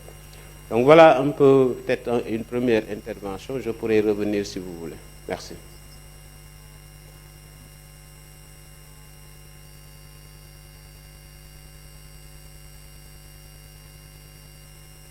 Thank you so very much for those valuable insights. Yes, I wish that we have more time to elaborate on them, but I can almost be sure that we are not doing good with time, so we might not be able to really do more elaboration on second rounds. But allow me to move on to Maria, who is joining us online. Maria is from AFAP, as I have earlier on alluded to. AFAP is really there to drive the agenda as to how the private sector can be involved in policies with a specific focus on fertilizer as one of the agricultural input. I think earlier on, Madam Shidikwa from Namibia mentioned that one of the challenges that they have is the involvement of the private sector. Yeah, they see almost non-existence of the private sector engagement between them as a public sector, as a government, and the private sector sitting on the other side. So I would like Maria to elaborate really with us as to what is the role that AFAP is playing, but of importance, I would like you to touch on that involvement aspect. How are you engaging with the governments? How are you engaging even with other regional organizations to make sure that the commitment and contribution of the private sector is well taken care of within the policies and plans of the governments? Over to you, Maria. Thank you, moderator. I'm going to be referring to my notes. Can you still see me? Yes, and we can hear you very well. Okay. Okay, good. So I actually organized my presentation in two parts. One is to talk about the role the private sector has played to help Africa achieve its CAADP targets. And then secondly, how can the private sector collaborate with governments, the RECs and development partners to drive the agricultural transformation agenda of Africa. So in terms of what role the private sector has played to help Africa achieve its targets, I would say it has actually done quite a lot to help us meet our goals of reducing poverty, ending hunger, and eliminating malnutrition. And it has done this by playing the very strong and important role of acting as a conduit between farmers and consumers. Specifically, 96% of the output produced on farms in Africa is supplied to domestic markets by the domestic private sector, meaning only about 4% of what is produced for export markets. And furthermore, 80% of the food consumed in Africa is marketed and handled by the private sector. So this means the private sector is actually very crucial in terms of making a dent in hunger in Africa, because it handles 96% of the output that our farmers produce, and it's responsible for making available 80% of the food that is consumed to our population. And so who is this private sector? Well, as was indicated by our keynote speaker, it is mainly small and medium enterprises in the middle of both the input and output value chains. So we're talking here about wholesalers, processors, logistical operators such as truck drivers, as well as retailers and food services operators. They have invested very heavily in creating distribution networks to link input suppliers and farmers on the one hand, and then they also act as an indispensable conduit between farmers and our urban and rural consumers on the other. Now, if we look more specifically at the agricultural input sector, and more specifically at fertilizers, which is where AFAP, the space that AFAP works in, I'd like to talk a little bit about how the private sector has invested in order to help Africa meet its CAADP targets. First of all, they've invested very heavily in the fertilizer industry to produce more fertilizers and also more suitable fertilizers, such as customized fertilizer blends that are often based on soil tests that in many cases these private companies themselves have invested their own money to carry out. So for example, as a result, we see that between 2006 and today, the number of blenders has more than doubled in sub-Saharan Africa. And in Nigeria, the private sector has invested over $4 billion in new ammonia capacity.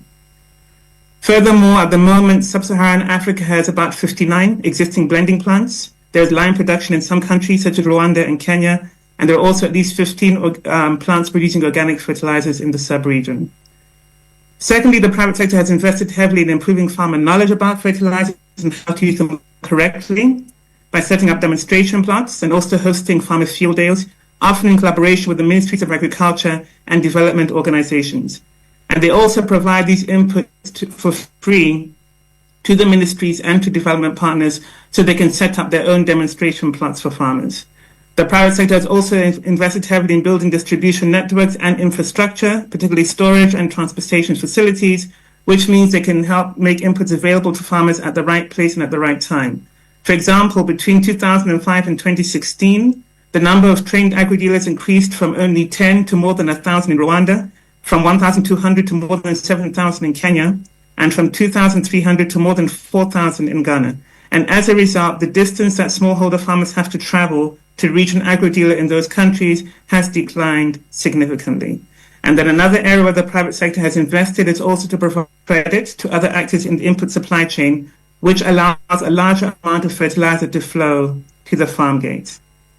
So now I'd like to turn to the second question of how can the private sector collaborate with governments, regional economic communities, and development partners to drive our inclusive agriculture transformation agenda.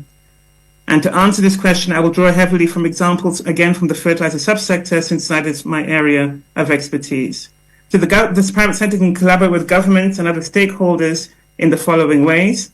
First, it can collaborate to establish viable institutions, specifically fertilizer trade dealer associations, which they can then use as platforms to interface with governments effectively through public-private dialogues. And the private sector should also invest in the sustainability of these institutions by ensuring that they collect membership and subscription fees. And in this way, they will have a recognized platform that they can use to provide organized, evidence-based input to the policy development processes, and in particular help governments and regional economic communities develop policies that will support increased private sector investment and engagement in our food systems. The private sector can also assist government with policy implementation, and I can give two examples. One is the well-known example of fertilizer subsidies, whereby the private sector can help the government or allow the government to use its distribution networks to distribute subsidized fertilizer to farmers. Another example is self-regulation for quality control. In this case, the suppliers, by that I mean manufacturers and blenders, can work with the government to put traceability mechanisms on their bags to help to preserve fertilizer quality at all stages of the value chain.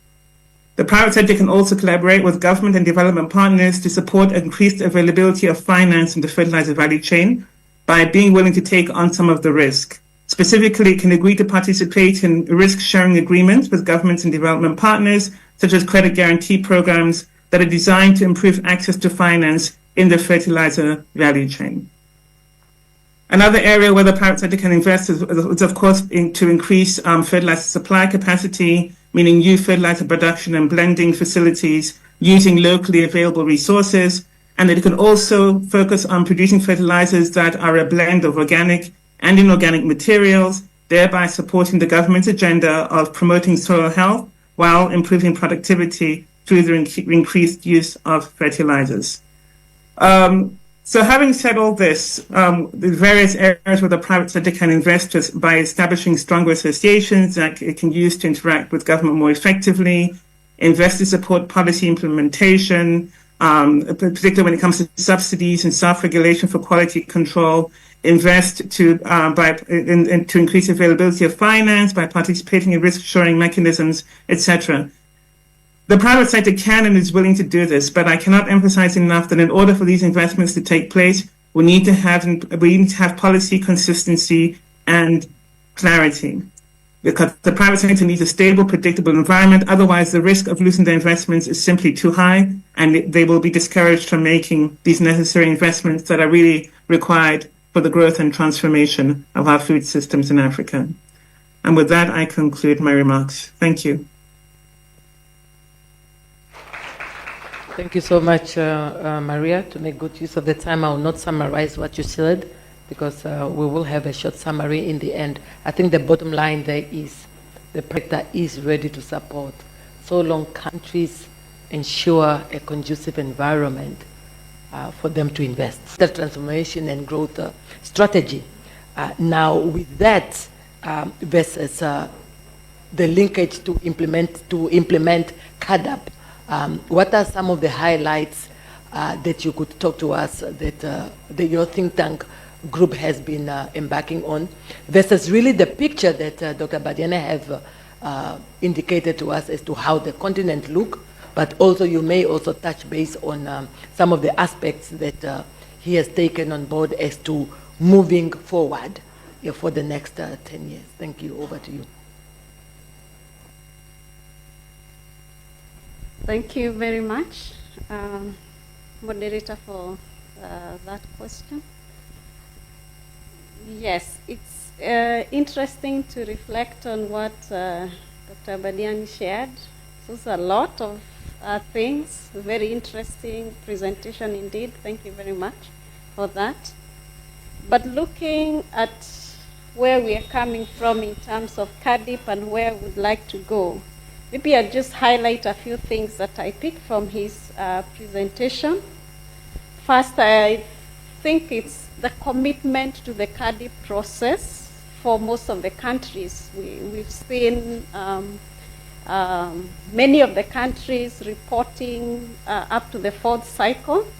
I don't remember the numbers you gave, but we see good progress. Most of the African countries are reporting. That means there is that commitment, both political commitment and also commitment from the agriculture sector that drives the agenda. In terms of what I saw when it comes to indicators, yes, different countries have made different or varying progress in terms of the indicators. And we see that ability to report and to track is useful information for the countries themselves. We'll be able to say what is working for us, what's not working, where are we making progress, where are we not making progress. And I think most importantly, what can we do going forward post-2025? I think what you shared really is a good point of reflection for the countries in terms of where we are going, we are making progress. But thinking about the future, I really liked what you brought out, but I think what caught my attention is the snowplow principle. Very thoughtful when we are thinking about community resilience and what that means going forward, because we are talking about not just small-scale producers who are sometimes very difficult to support given the nature of the environment they work in, the way they're structured, but also the focus on the other people in the business space within the agriculture sector. I think you mentioned the small, micro, medium enterprises that are going to be key in fulfilling our aspirations post-2025. So what role will they play? How will they be supported to be able to meet the objectives, the aspirations of CADIP? And I think when we think about, if I go back to that snowplow principle, it brought real memories about, if I speak about the Kenyan situation, we struggle a lot with the pastoralist community. When a drought comes, they are hit very hard. When it rains, the rain, in fact, destroys what was left in terms of their livelihood. So if we are to use that principle to think about in good times, how do we find out those spots that need support, those areas that require investment even before an event like a drought, flood hit.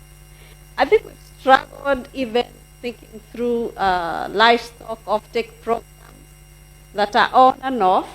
But I think if we are focused on what you shared in terms of that snowplow principle, I think as countries, I singled out Kenya because I know best, as countries we can learn how to anticipate some of these challenges and how to deal with them. The other thing I think in terms of reflecting on your presentation is that it's important to think about the biennial review, not just as a tracking tool, but I think both as a tracking tool and a planning tool. As a tracking tool, yes, it has helped us a lot, moving from the first review up to the fourth cycle. Countries have seen what they are not doing well and how they can do better. I think that's helpful. But I like your reflections on how we can use that as a planning tool going forward. So I think a combination of that would really be helpful as we go to the post-25 agenda. Your reflections on the policy reversals, I think that hit home for most of us. And we'll be thinking, even as think tanks, members of ANAPRI, how do we engage our governments in terms of what do those policy reversals mean? What is the impact on agriculture? What's the impact on economic growth in general? How does it impact the most vulnerable in the society? And what can we do in terms of advising the government? I think we have a lot to do. I was thinking in terms of ANAPRI, where can we, what type of analysis could we do to provide direction, even as we are thinking about post-2025? So maybe just to complete that, I'd say as an institution, Tegemeo has been involved in this CADI process as one of the members of the country team.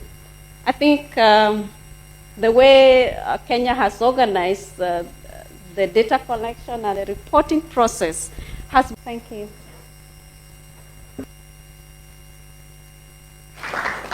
Thank you so very much, Dr. Kirimi. Really ending off our panel discussion with those, I could even say, takeaway messages, how you linked what has been happening really versus the picture that Dr.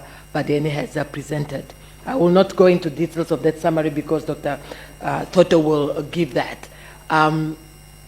Bear with us. Yes, we have run out of time. Just give us 5 minutes to end this.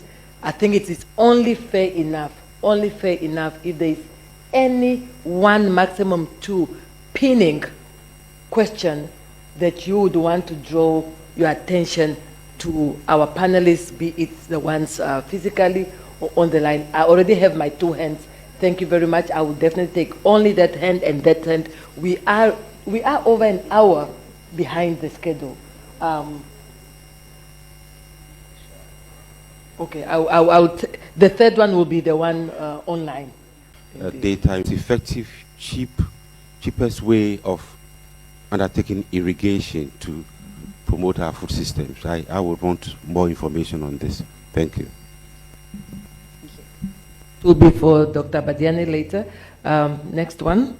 We strictly have 4, 3 here and 1 online, and we respond shortly. Thank you very much. David from Kenya.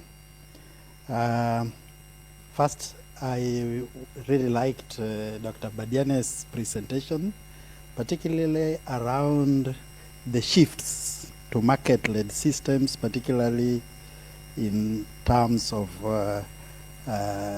value addition and progressively moving into systems that we have products really attracted to urban areas through systems that build on value addition, value-added products, and the role of SMEs. However, though Bodasa mentioned a bit of that, there are certain factors among the list that he had which touch on some of the constraining fiscal and monetary policies around taxation, around high interest rates, and particularly the issue of over-regulation that sometimes are imposed up on the small and micro enterprises that are emerging that really constrain their performance. And we think these have been floated in some quarters as very critical issues that actually constrain the performance of emerging SMEs. And he didn't mention, I don't know what his take is, and Bodasa could also maybe speak to that. in terms of how governments can go around it to create this enabling environment that can facilitate these emerging entities in ensuring that we progressively move toward these market-led systems. Thank you. That was another one for Dr. Badiani in terms of the shift market-led. Last one there before we then read the one question online so that we close off.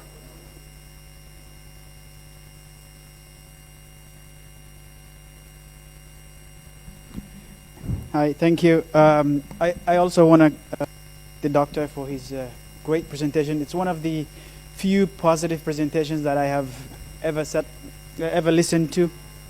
It's good to see the developments, the progress that we have made, but then I realized that the problems that we are addressing are also changing fast, right? Populations are growing, the number of people that are facing malnutrition and hunger are increasing, climate catastrophes are happening.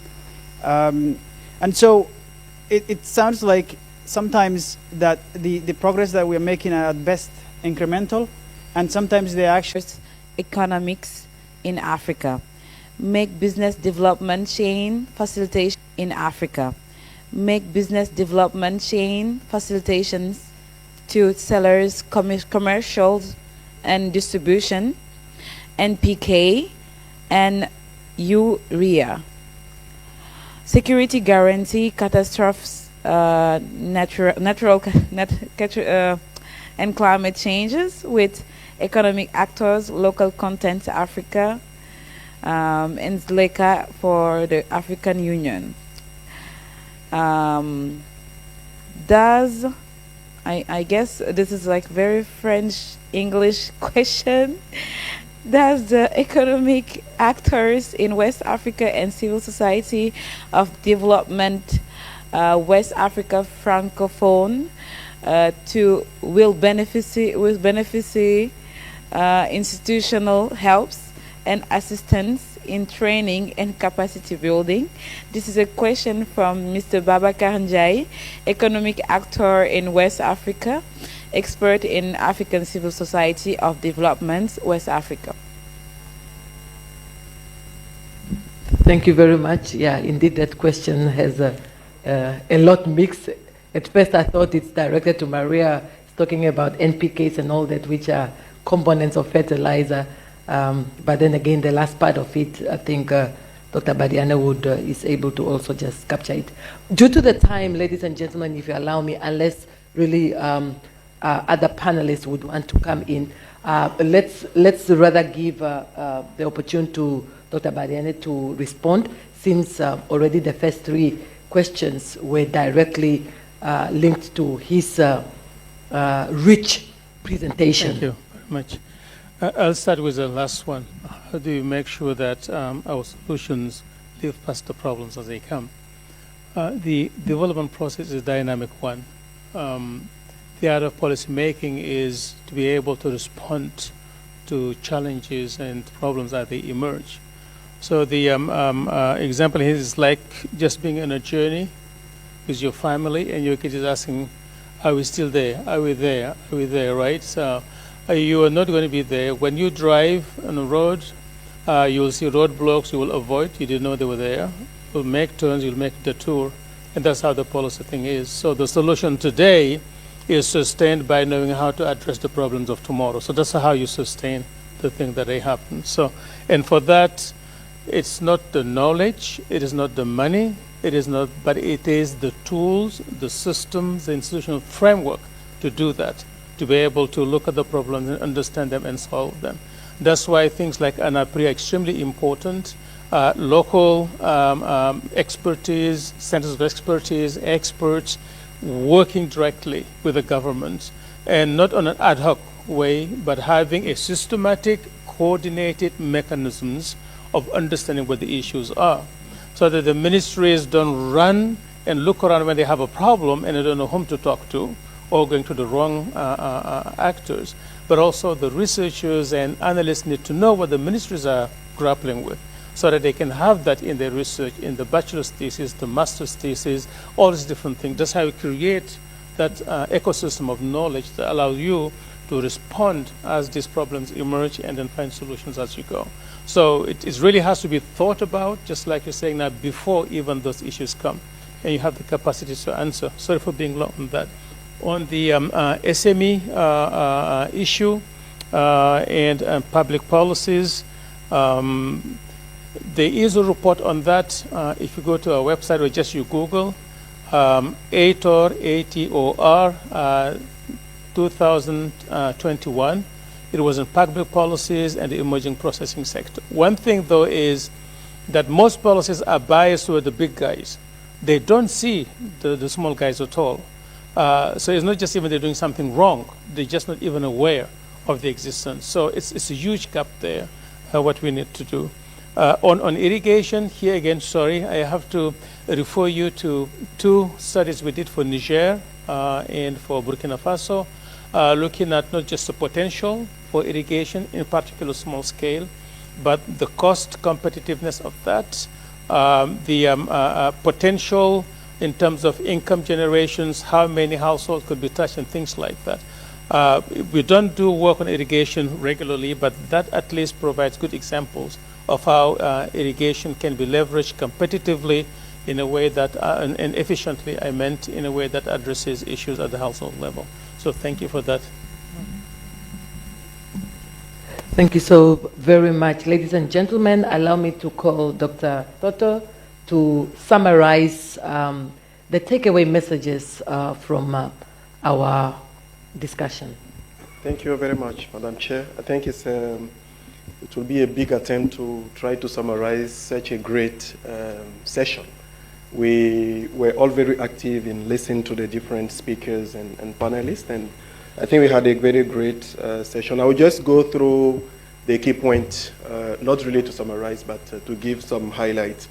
The session helped us really to go through the CADE process, from Maputo to Malabo, and hopefully next year to Kampala. And we've seen that there have been a lot of progress over the last 2 decades. A lot of progress, as Dr. Badian has mentioned, in terms of productivity, in terms of market access, but the challenges are still there. And one thing I want to highlight here is that those challenges are also coming in a context of policy of polycrisis. We talked about climate change, but we should also be very aware of the challenges coming from security perspective, but also from our governance, especially in region, to some continuity. And it's where most of our governments, both at national but also regional level, we are missing the point. We tend to reinvent the wheel. We are not learning much from the past. But we've seen in the keynote of Dr. Badian some very good promises in terms of where we are going in terms of progress, and also in terms of innovations. The mutual accountability was one of them, and he actually mentioned point for a critical one, and I think is one area where the ANAPRI centers also can help and support government to better collect data on CADE processes, but also help them consolidate those data before communication. The importance of smallholder farmers from ROPA, I think it was one of the key points also from the panel. We tend to talk about agriculture in terms of sector, but we don't talk more about the humans that are behind. The call for having agriculture as a profession, I think, is a good one. Many countries are making progress into that. I know that, for example, Benin has passed into law the profession of agriculture with a professional card for agriculture specialists who can benefit from different initiatives from the government. The issue also of the private sector, and I very much like the fact that the session has made a clear distinction between private sector as those big companies and the private sector as the very small farmers, the very small SMEs that we have thousands of them in our countries supporting our economies, but we are not value them too much. We often refer to them as informal sector that you want to formalize. So I think those are some of the key highlights that I could share with you. The session is another call for us, as the topic of this conference has mentioned, to move from policy to action, to move from strategies to actual implementation. And I think ANAPRI has a good role to play into that. Thank you, Madam Moderator. Thank you. As I hand over back to the MC, knowing clearly that we do have researchers, academians in this room, I would want to mention something that from the African Union, the high-level work has already been done in terms of where we want to be for the next 10 years. However, during the year 2025, we as technical teams and researchers and academians will be diving deep from the 6 priority objectives that you have seen today in terms of the indicators that we will be tracking to inform those. So if you have any specific interest to really support the African Union and its member states on how we have to really treat and make sure that all the aspects within these indicators are well captured, that opportunity is still coming, and it will be throughout the year of 2025, since the implementation thereof will only commence in January 2026. I thought it's very important to mention this, so that because we will still would want to see you as academics and researchers to contribute and make an impactful document, action plan for the next 10 years. And please upload my 5 panelists, 3 here and 2 online. Let's go.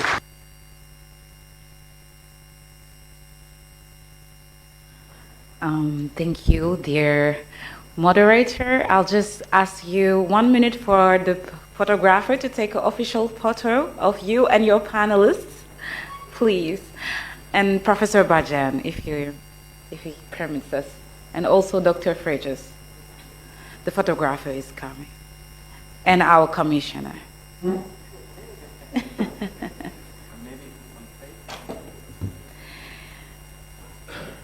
Thank you, Mrs. Pandolemi, for skillfully moderating this session. Our heartfelt gratitude goes to Professor Bajan for his insightful contribution, as well as to all the distinguished speakers here and online. This session has truly deepened our understanding of CAADP and the critical next steps for Africa's food systems beyond 2025. Before we conclude, I'd like to invite Mr. Tinashe Kapuya to the stage for a brief 2-minute announcement. After that, we'll take a short health break. To recharge, please return promptly as we continue with our next session.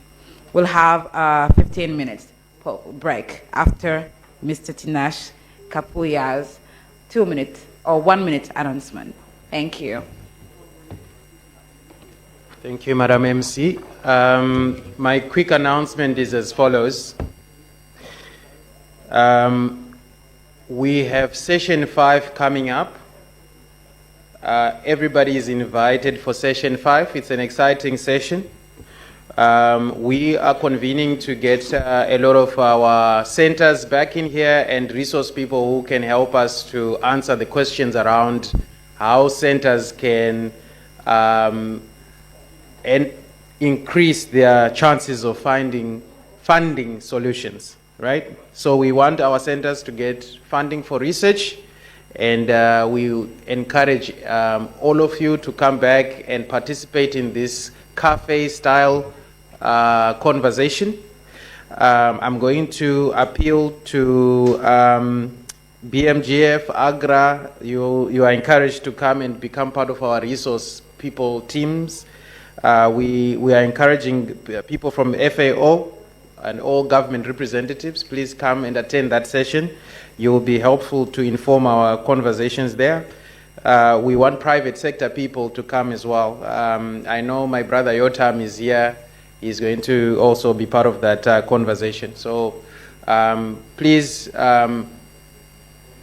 okay, these will be the groups that we will get into, because it's going to be a group discussion. Also, a reminder, there's another session in the afternoon. Please also come for that. It's a very exciting session. It's going to be very informative. It's on the policy prioritization through value chain analysis. And then we have the MSc launch later on in the evening. All of you are invited to come as well. Madam Speaker, I'm going to return the mic to you for further conversation. Thank you, Mr. Kafuya. Yes, ladies and gentlemen, now you can go for a short health break. We're looking forward to seeing you in a few minutes. Let me...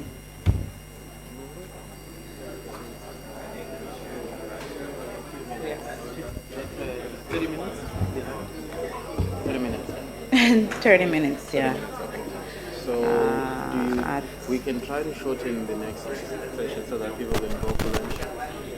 Okay. It's 1 hour 30. It gets so instead of finishing at 12:30, we finish at 1. Okay, so 12. I'll give them rendezvous in 10 minutes. 10 minutes. 10 minutes. Okay. This will be a 10 minutes break. So you should be. We are expecting everyone to be back at 11:55. They're not coming back yet.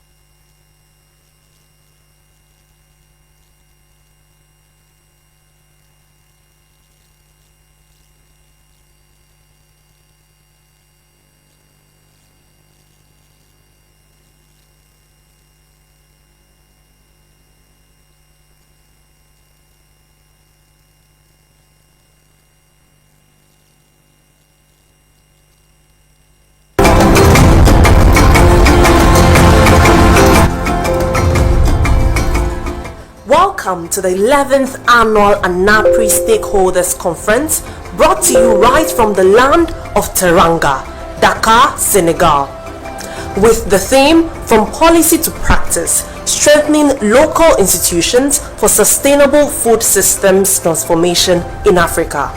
This conference is hosted by ISRABAM in Dakar, Senegal, and sponsored by key partners including the United States Agency for International Development, USAID, through the Feed and Future Innovation Lab for Food Security Policy, Research, Capacity and Influence, PRCI,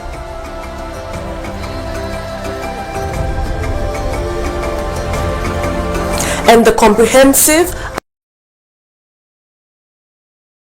the Bill and Melinda Gates Foundation through the International Fertilizer Development Center, the Michigan State University, the Food and Agriculture Organization of the United Nations, the Center for Coordination of Agricultural Research and Development for Southern Africa, ISDA, the Alliance of a Green Revolution in Africa, AGRA, the African Union Commission, and all the ANAPRI centers.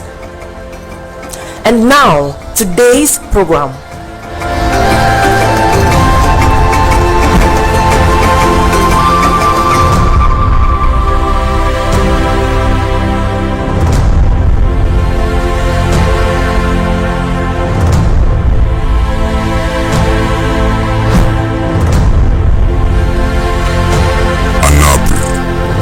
Advancing Africa's agriculture through policy research and influence.